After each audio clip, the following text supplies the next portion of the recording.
नमस्कार दोस्तों। आज हम एक पुस्तक का रिव्यू करेंगे जो कि है चाणक्य नीति। और इससे पहले कि हम इस बुक को समझें, इस बुक के लेसन्स को समझें, उससे पहले एक ब्रीफली हम ये जान लें कि चाणक्य थे कौन। चाणक्य, जिनका कि नाम कौटिल्य भी था, वो जब पैदा हुए थे तो उनके पैदा होते ही भविष्यवाणी की गई थी कि या तो ये चक्रवर्ती सम्राट बनेंगे या फिर ये किसी को सम्राट बना के उसके माध्यम से शासन करेंगे। और इनके शिष्य जो थे उनके माध्यम से ही उन्होंने सम्राट बनाकर उनको उससे शासन किया। और ये एक राज्य में दरबारी भी थे।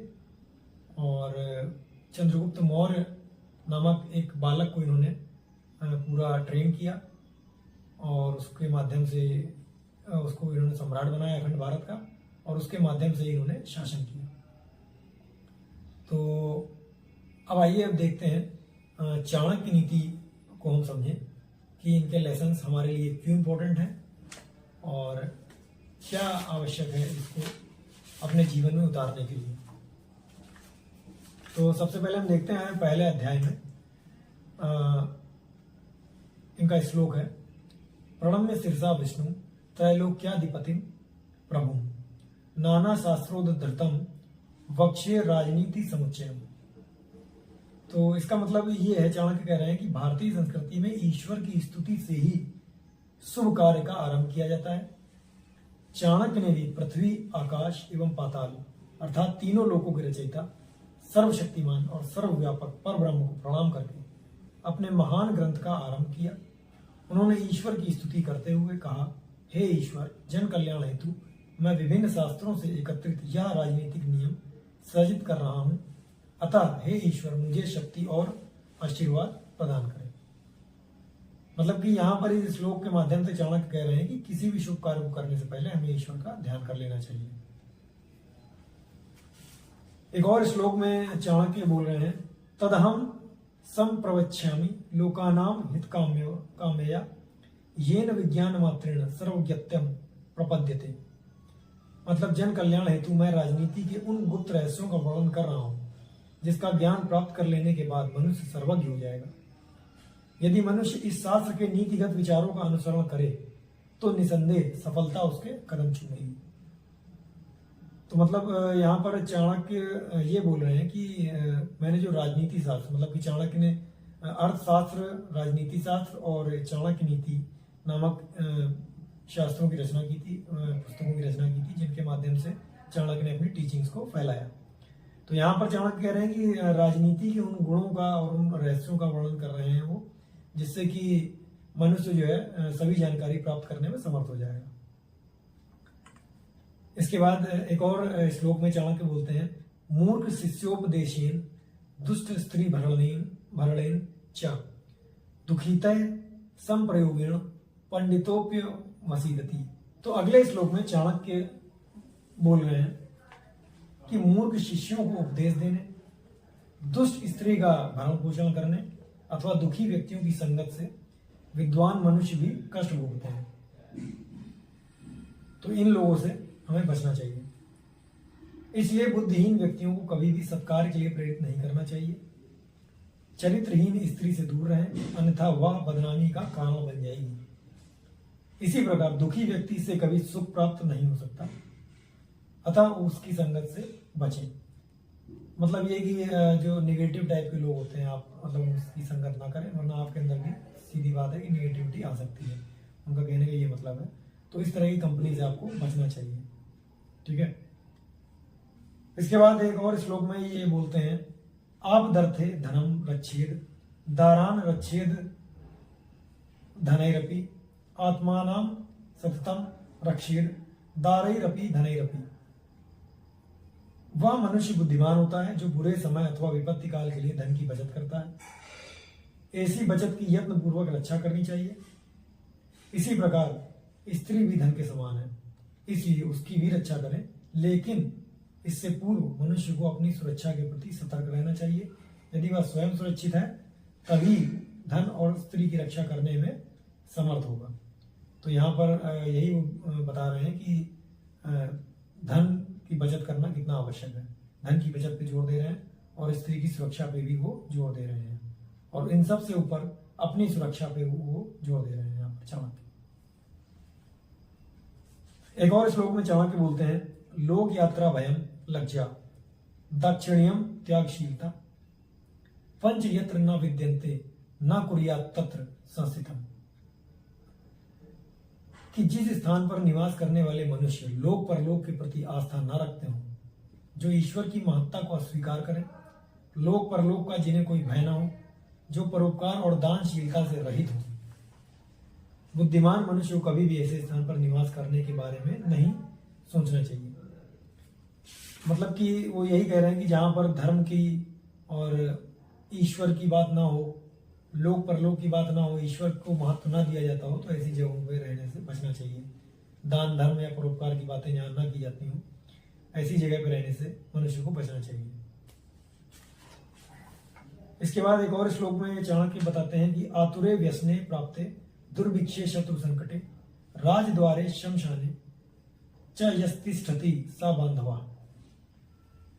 चाणक्य के अनुसार मनुष्य का सच्चा हितैषी वही है जो बीमारी, अकाल या शत्रु द्वारा कष्ट दिए जाने पर, किसी संकट या विषम परिस्थिति में फंस जाने पर तथा मृत्यु के उपरांत शमशान तक साथ देता हो। अर्थात सुख या दुख दोनों परिस्थितियों में साथ देने वाला मनुष्य ही सच्चा मित्र कहलाता है। तो यही चाणक्य यहाँ बताते हैं कि बीमारी के समय या कोई शत्रु के कष्ट दिए जाने पर या अकाल कष्ट दिए जाने पर या किसी संकट या विषम परिस्थिति में लोगों को खड़े होना चाहिए, और जो नहीं खड़े हो रहे हैं आप उनको पहचाने और ऐसे लोगों से दूरी बनाए। एक और श्लोक में चाणक्य बताते हैं, नखीनाम च नादीनाम च श्रृंगीणाम शस्त्रपाणिनाम विश्वासो नैव कर्तव्यः स्त्रीसु राजकुलेषु च। तीखे नाखूनों वाले हिंसक पशु, बड़े सींग वाले पशु, तीव्र वेग वाली नदियां, शस्त्रधारी व्यक्ति, स्त्रियां तथा राजकुल से संबंधित व्यक्ति विश्वास के योग्य नहीं होते हैं। अर्थात ये कभी भी विश्वासघात कर सकते हैं, इसलिए मनुष्य को इन पर विश्वास करने से बचना चाहिए। एक बार फिर मैं वो कैटेगरी ऑफ पर्सन्स आपको बोल दे रहा हूँ। तीखे नाखूनों वाले हिंसक पशु, मतलब कि यहाँ पर वाइल्ड एनिमल्स को डिनोट कर रहे हैं। बड़े सींग वाले पशु, जिनके की सींग होती है, ऐसे जानवर, उनसे आपको बचना चाहिए कि सींग, क्योंकि जानवर का दिमाग का आप भरोसा नहीं कर सकते, तो सींग वाले पशु वगैरह हैं, बड़े सींग वाले, उनसे आपको बचना चाहिए। तीव्र वेग वाली नदियां, वहां पर आप खिलवाड़ मत करें। बहुत सारी घटनाएं आप देखते भी होंगे कि नदी में नाव पलट गई या बह गए, लोग खेल कर रहे थे या वहाँ पर एंजॉयमेंट कर रहे थे, वीडियो बना रहे थे करके आते रहती है न्यूज़, तो वहाँ पर आप खिलवाड़ मत करें। शस्त्रधारी व्यक्ति, कोई भी ऐसा व्यक्ति जो अस्त्र शस्त्र धारण किए है किसी भी रूप में, चाहे वो ऑटोमेटिक हो, नॉन ऑटोमेटिक हो, गन हो, चाकू हो, तलवार हो, कुछ भी हो, उनसे आप थोड़ा सावधान रहें। स्त्रियां हो, स्त्रियों को भी यहाँ पर चाणक्य ने बोला है, क्योंकि स्त्रियां किसी भी मतलब कैटेगरी को डिनोट कर सकती हैं कि सही भी होती हैं, और हर ही जगह पर, चाहे पुरुष हो चाहे स्त्री हो, अच्छे भी होते हैं, बुरे भी होते हैं। तो स्त्रियों, इस तरह की स्त्रियों से भी आपको दूरी बनानी चाहिए।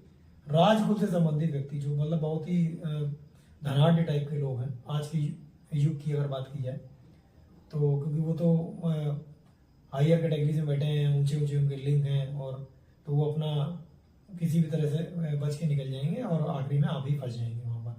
तो आपको थोड़ा सा सावधान रहने के लिए वो बोल रहे हैं। एक और श्लोक में चाणक्य बोलते हैं, विषादप्यमृतम ग्राह्यमे मेध्यादपि कांचनम नीचादप्युत्तमा विद्या स्त्री रत्नम दुष्कुलादपि। तो यहां पर चाणक्य बोल रहे हैं कि चाणक्य के अनुसार यदि विष से भी अमृत की प्राप्ति संभव हो तो निसंकोच उसका सेवन कर लेना चाहिए। मतलब कि विष से प्राप्ति का संदर्भ ये में कह रहे हैं कि जैसे कई औषधियां होती हैं, बहुत ही खड़ू होती हैं या महक में अच्छी नहीं है, लेकिन वो आपके लिए बहुत लाभकारी है, तो आपको उनको निसंकोच धारण कर लेना चाहिए, सेवन कर लेना चाहिए उसका।